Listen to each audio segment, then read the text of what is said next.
প্রিয় খামারি ভাই এবং বোনেরা, আসসালামু আলাইকুম। স্বাগত আমাদের ইউটিউব চ্যানেলের পক্ষ থেকে। আজকে আমি আপনাদের জানাবো, আপনারা যারা এই মুহূর্তে বাচ্চা নেওয়ার সিদ্ধান্ত নিচ্ছেন, তো তাদের উদ্দেশ্যে আমার ব্যক্তিগত মতামত এবং আমি যতদূর তথ্য পেয়েছি আপনাদের সামনে শেয়ার করব।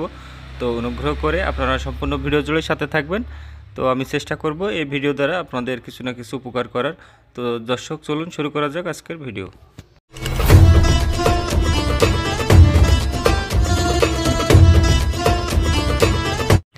প্রিয় খামারি ভাই এবং বোনেরা, যারা এখন বাচ্চা নেওয়ার সিদ্ধান্ত নিচ্ছেন, আমি তাদেরকে অনুরোধ করব, আপনারা সিদ্ধান্ত নেওয়ার আগে একটু চিন্তা ভাবনা করেন।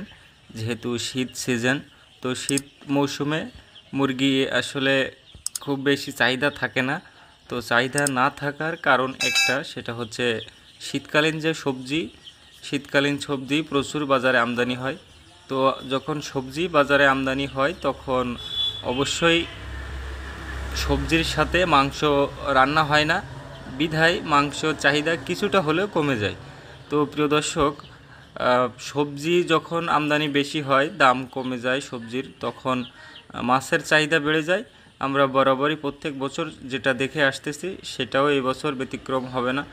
তো আমার বাস্তব অভিজ্ঞতা থেকে আমি বলছি, তবে আমার কথা মতো আপনাদের বাচ্চা নিতে নিষেধ করছি এটা না, আসলে সিদ্ধান্তটা আপনাদের সিদ্ধান্ত, আপনারাই নেবেন। তো আমি আসলে যেটা আপনাদের বলতে চাচ্ছি যে এই মুহূর্তে বাচ্চাটা না নিয়ে একটু দেরি করা ভালো। এই নভেম্বর মাসের 15 তারিখ পরে যদি আপনারা বাচ্চা নেন, তখন দেখা যাবে যে জানুয়ারির 15-20 তারিখে বাচ্চাটা সেল করতে পারবেন মুরগিটা, বা ফেব্রুয়ারি মাসে।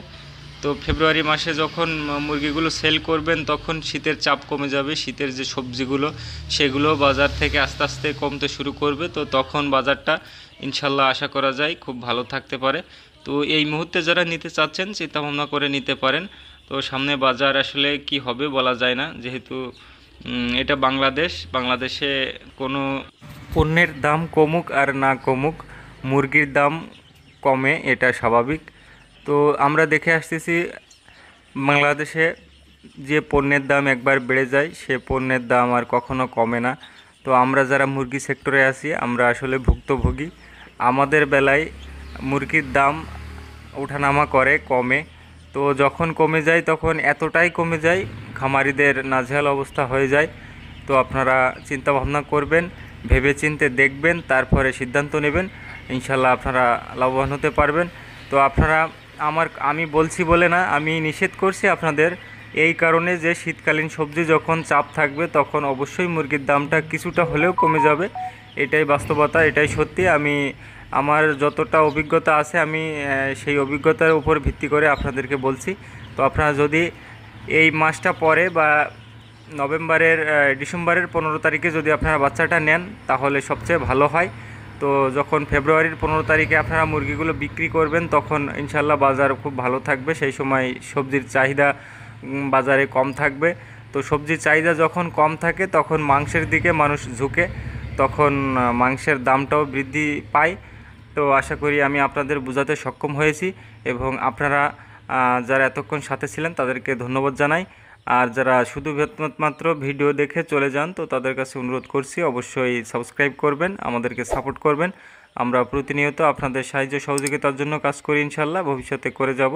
তো প্রিয় দর্শক, আরও একটি বিশেষ বার্তা, সেটি হচ্ছে, দেখুন, এই শীতকালে আপনারা যারা ভয় পান বালিতে মুরগি পালন করতে, তো আমি গত বছর এই ভিডিওটা, এই বছর না, আগামী বছরের ভিডিও, তো এই গত বছর আমি শীতের মৌসুমে এইভাবে বাচ্চাগুলো বালিতে ছেড়ে পালন করেছিলাম, ইনশাল্লাহ কোনো সমস্যা হয়নি। তো আপনারা চাইলে শীতের মৌসুমেও বালিতে মুরগি পালন করতে পারেন, কোনো সমস্যা হবে না ইনশাল্লাহ। আমি যতদূর জানি, বালিতে মুরগি পালন করলে শীতকালে কোনো সমস্যা হয় না। তো আমি নিজেই আসলে আমার খামারে অ্যাপ্লাই করে দেখেছি, তারপরে আপনাদেরকে বলছি। তো শীতকালে যখন মুরগিগুলো একসাথে সমাবেত হয়ে এক জায়গায় বসে থাকে, তখন ওই স্থানটা প্রচুর তাপ উৎপন্ন হয়, এবং মুরগিগুলো তুষের চেয়ে আরও বেশি স্বাচ্ছন্দ্যে থাকে বালিতে।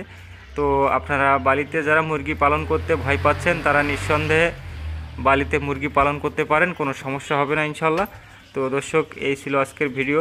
সবাই ভালো থাকবেন, সুস্থ থাকবেন, আমার জন্য দোয়া করবেন। আল্লাহ হাফেজ।